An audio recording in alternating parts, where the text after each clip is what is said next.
Okay, so a couple months ago, I decided to stop playing Jailbreak.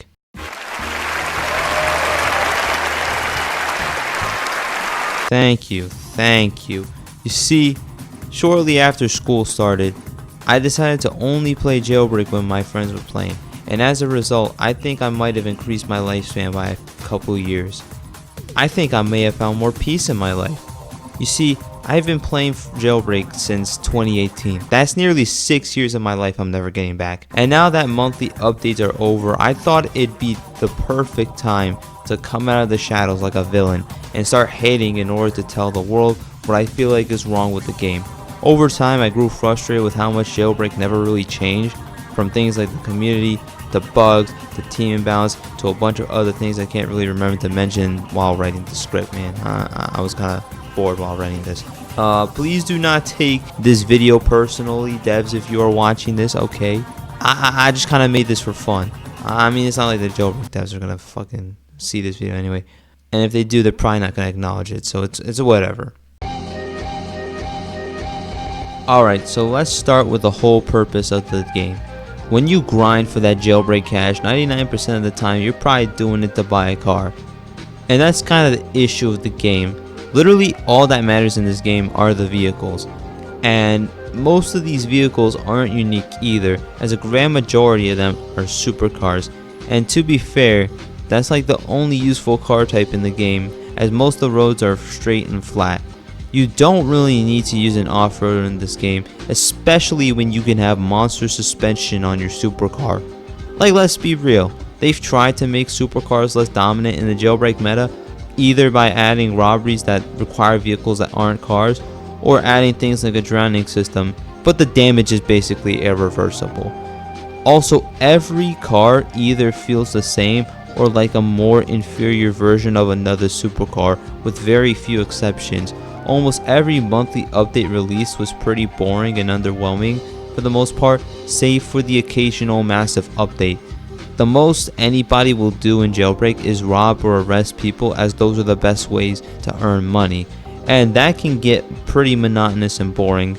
Most of the monthly updates were only interesting for like 30 minutes of gameplay before it got boring, so in a sense I'm glad they've stopped doing monthly updates, hopefully to do bigger, more impactful updates. So once you've pretty much done everything you could with cars, you kind of have no purpose of really playing the game. The devs have tried deviating in the past by adding things like Jailbreak real estate and pets, I guess, but outside of grinding for vehicles, there's not much else to do aside from maybe crew battles and trading. And really, who does crew battles anymore? Alright, so here's the community aspect of everything. This is just a further show, not much exciting happens in the game. In the tire styles tab, there are the community tires. Tires dedicated to various Jailbreak YouTubers within the community.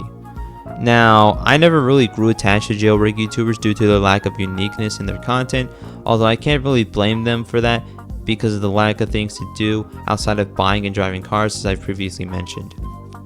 Now, in the tire section, you had some OG Jailbreak YouTubers, but by 2022, their tires had basically become obsolete. First, Creecraft. He actually started gaining success as a Jailbreak YouTuber, if I'm not mistaken. However, oh my fucking god, can these people please let me record? However, in 2020, a new D-tier game called Piggy came out, which was initially just a joke game that was just Granny but with Peppa Pig. However, it proceeded to get an overrated story that got many people, especially kids, really attached to the game. And so Creecraft decided to ride the wave and become the biggest Piggy YouTuber, if I'm not mistaken, pretty much barely uploading Jailbreak. Nowadays, he's more of a general Roblox YouTuber, however his departure from Jailbreak really began with Piggy. Then there's Napkin Nate, who one day decided to upload a video on the now deleted Blade in 2021, and then disappeared off the face of the earth.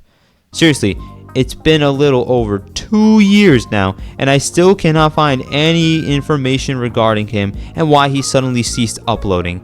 Must have found some Boeing company secrets or something. Then, my username's this. Shortly after Napkin Nate peaced out, got involved in some drama about not paying an animator properly or something. I mean, I kind of found him annoying due to him causing the L spamming epidemic in Jailbreak. Also, the animation isn't that good to begin with. However, he apparently also did not pay the people who made the music either. So yeah, that's why you can't find the video on YouTube anymore and can only find it through a re-upload.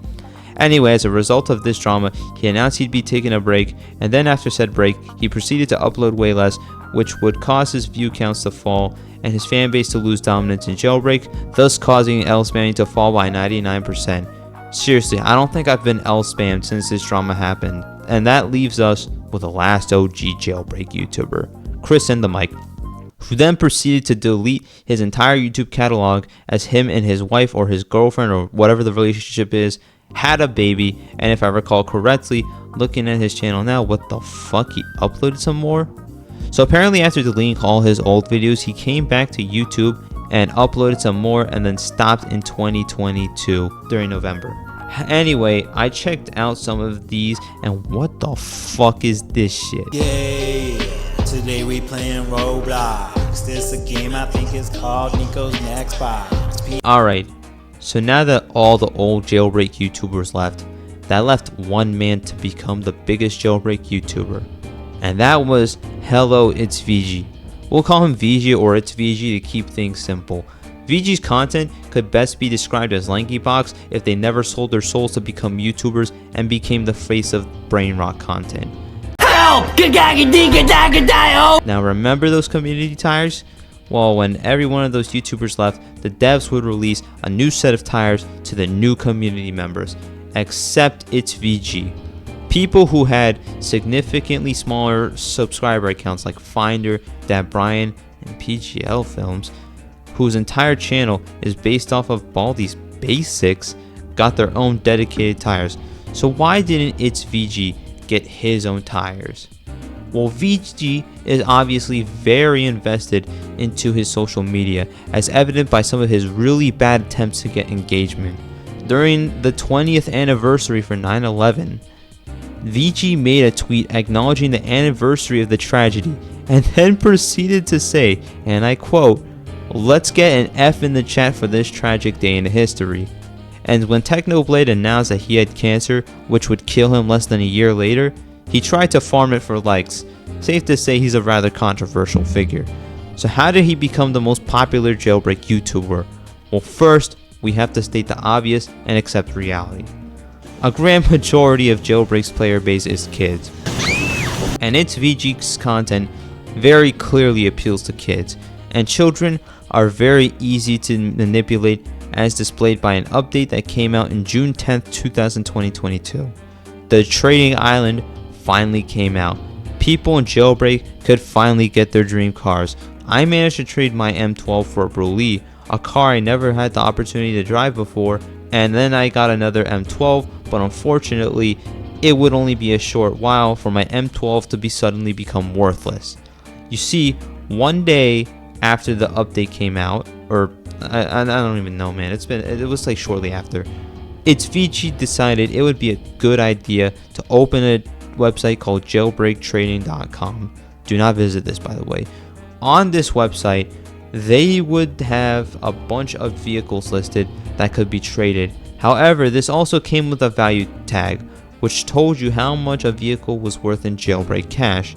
These numbers, of course, are pulled out of somebody's ass, as these cash values mean absolutely nothing. They were probably an accidental result of the devs showing how much a seasoned vehicle would be worth if it could be purchased. This was later removed a bit afterwards due to it being useless info and confusing players.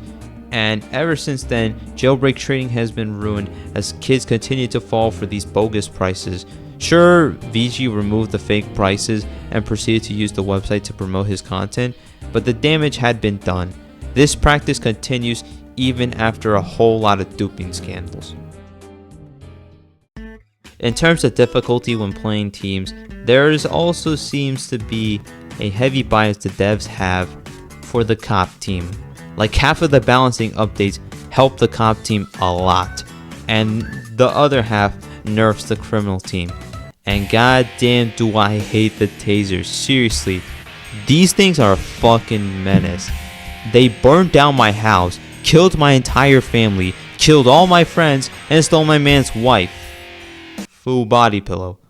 Okay, that last one might have been needed. Seriously though, I feel like even the most skilled players don't really stand a chance against somebody who's decent with tasers. The playing experience as a cop is way easier, and yet despite this, I feel like within the cop team, they really just do not encourage any PvP. For example, killing criminals doesn't give you any money, even when it's significantly easier to arrest criminals, assuming you're not getting ambushed.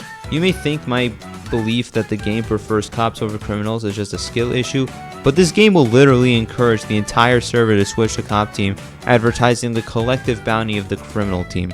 I'm assuming all this is mainly to encourage team bouncing, but there's only one thing that really appeals to Jailbreak players: money.